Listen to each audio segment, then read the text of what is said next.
सुप्रभात मेरे प्यारे बच्चों। और आप कैसे हैं? मैं आशा करता हूं आप स्वस्थ होंगे, सुरक्षित होंगे।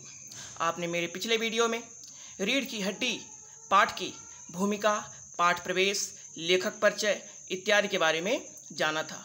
आज मैं उसी की अगली कड़ी के साथ आपके समक्ष पुनः उपस्थित हुआ हूं। तो चलिए हम लोग पाठ के अगली कहानी पर बढ़ते हैं।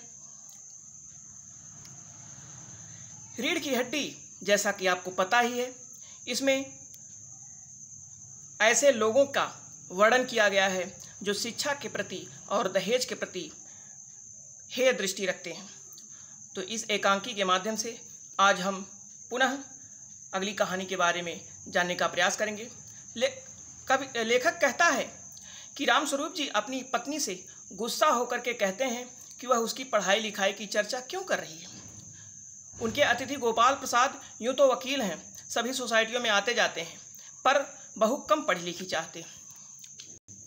ऐसे इसलिए क्योंकि तब के ज़माने में लोग बहुएं को कम पढ़ाना चाहते थे, जिससे उनके घर का चूल्हा जले बढ़िया से इत्यादि बात थी।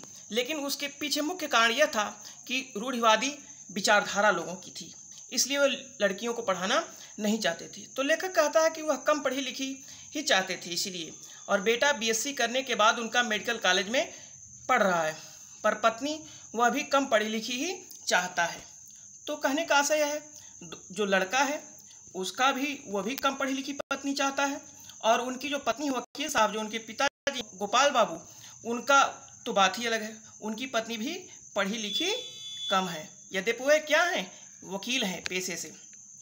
आगे पुनः लेखक कहता है, समाज की रूढ़िवादी विचारधारा वाले व्यक्तियों के ऊपर व्यंग कसते हुए वह कहता है कि समाज में रहने वाले कुछ व्यक्ति शिक्षा के महत्व पर ध्यान नहीं देते। वे ये चाहते हैं कि जो पुरानी रीत रिवाज चल रहे हैं उसी प्रकार से सब कुछ चले, परंतु ऐसा नहीं होना चाहिए। समाज को बदलना चाहिए। वे अपने वर्चस्व को कायम रखने के लिए, जो पुरानी रूढ़िवादी विचारधारा वाले व्यक्ति हैं, वे स्त्रियों की शिक्षा पर ध्यान नहीं देते और उन्हें अनपढ़ रखना चाहते हैं। लेखक कहता है कि रामस्वरूप जी कमरे को सजाने के लिए और विभिन्न प्रकार के संसाधनों का प्रयोग करते हैं। वे अपने नौकर को चिल्ला करके कहते हैं, अरे हारमोनियम ले आना, हारमोनियम, जिसको यानी कम से कम यहाँ पर रखा रहेगा तो उसकी सुंदरता और बढ़ जाएगी। और उसके साथ साथ ग्रामोफोन भी ले आना। ग्रामोफोन अर्थात बाजा, बाजा लेकर के आना। तो उस समय लोग ग्रामोफोन को बाजा के नाम से भी जानते थे। तो इस प्रकार से लेखक कहता है कि रामस्वरूप जी अपने उस अतिथि कक्ष को बहुत अच्छी तरीके से सजाना चाहते थे। आगे तभी यह होता है कि प्रेमा पुनः आकर के रामस्वरूप जी से कहती है कि मैं हर प्रकार के प्रयास करके हार गई हूँ। अब तुम ही पढ़ा लिखा करके उसे इतना सिर चढ़ाया है, अर्थात अपनी पुत्री को आप ही जाओ और समझाओ कि वह शादी के लिए तैयार हो जाए। वह न पाउडर लगा रही है, ना ही कोई सौंदर्य प्रसाधन की सामग्री लगा रही है। मुझे तो यह पढ़ाई लिखाई का जंजाल ही नहीं समझ में आता, ऐसा उनकी पत्नी ने कहा। अपना ज़माना अच्छा था। उनकी पत्नी कहती हैं, अपना ज़माना अच्छा था, आई पढ़ ली, गिनती सीख ली, बहुत हुआ तो स्त्री सुबोधनी पढ़ ली, यानी कि स्त्री के बारे में जिस पुस्तक में जानकारी मिलती है। तो सच पूछो तो स्त्री सुबोधनी में ऐसी ऐसी बातें लिखी हैं कि तुम्हारे बीए एमए की पढ़ाई ऐसी नहीं होगी।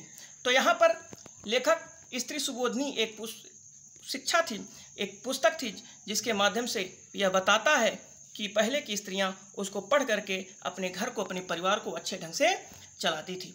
तो बच्चों, आज आपने क्या सीखा? हम कुछ बहुविकल्पीय प्रश्नों पर बढ़ते हैं। प्रश्न नंबर 1, गोपाल प्रसाद जी किस प्रकार की बहू चाहते हैं? आपके विकल्प हैं क बहुत पढ़ी लिखी, ख कम पढ़ी लिखी, ग अनपढ़, घ इनमें से कोई नहीं। तो आपने अनुमान लगा लिया होगा कि आपका कौन सा विकल्प सही है। जी हाँ, आपका विकल्प ख बिल्कुल सही है। वह कम पढ़ी लिखी बहू चाहते थे। प्रश्न नंबर 2, रामस्वरूप जी अपने नौकर से और क्या लाने के लिए कहते हैं? आपके विकल्प हैं क ग्रामोफोन, ख हारमोनियम, ग मेजपोश, घ उपर्युक्त सभी। तो इसके पहले उन्होंने मेजपोश के बारे में बताया था और ग्रामोफोन और हारमोनियम इस मॉड्यूल में भी बताया गया। तो रामस्वरूप जी उपर्युक्त सभी तीनों वस्तुओं को मंगाना चाहते थे कि घर का कमरा और सुंदर दिखाई पड़े। अब हम तीसरे प्रश्न पर बढ़ते हैं। लड़का कम पढ़ी लिखी बहू क्यों चाहता था? आपके विकल्प है क, क्योंकि वह उससे अपने घर का संपूर्ण कार्य करवाना नहीं चाहता था। ख, क्योंकि उस समय लोग बहुओं को कम पढ़ाते थे। ग, क्योंकि लड़का भी एक रूढ़िवादी विचारधारा वाला व्यक्ति था। घ, इनमें से कोई नहीं। तो आपने अनुमान लगा लिया होगा कि वह क्यों कम पढ़ी लिखी बहू चाहता था। हाँ बच्चों, तो आपका विकल्प ग बिल्कुल सही है, क्योंकि लड़का भी एक रूढ़िवादी विचारधारा वाला व्यक्ति था। अब हम चौथे प्रश्न पर बढ़ते हैं। स्त्री सुबोधिनी पुस्तक किस प्रकार की शिक्षा देती थी? क, आपके विकल्प है क, नवयुवकों से संबंधित। ख, पुरुषों से संबंधित। ग, स्त्रियों से संबंधित। घ, बाल वृंदों से संबंधित। तो आपने अनुमान लगा लिया होगा कि आपका कौन सा विकल्प सही है। जी हाँ, आपका विकल्प ग बिल्कुल सही है। स्त्रियों से संबंधित यह पुस्तक जानकारी देती है। अब हम प्रश्न अभ्यास के प्रश्नों पर बढ़ते हैं। निम्नलिखित प्रश्नों के उत्तर दीजिए। प्रश्न नंबर 1, कौन से लोग अनपढ़ बहू चाहते थे और शिक्षित बहू का तिरस्कार करते थे? पाठ के आधार पर लिखिए।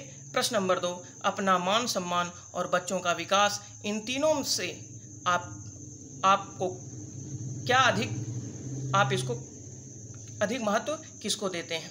आपका दूसरा प्रश्न है, अपना मान सम्मान और बच्चों का विकास, इन तीनों में आप किसको अधिक महत्व देते हैं? हम आपसे अपनी एक नई वीडियो के साथ पुनः मिलते हैं। तब तक के लिए धन्यवाद।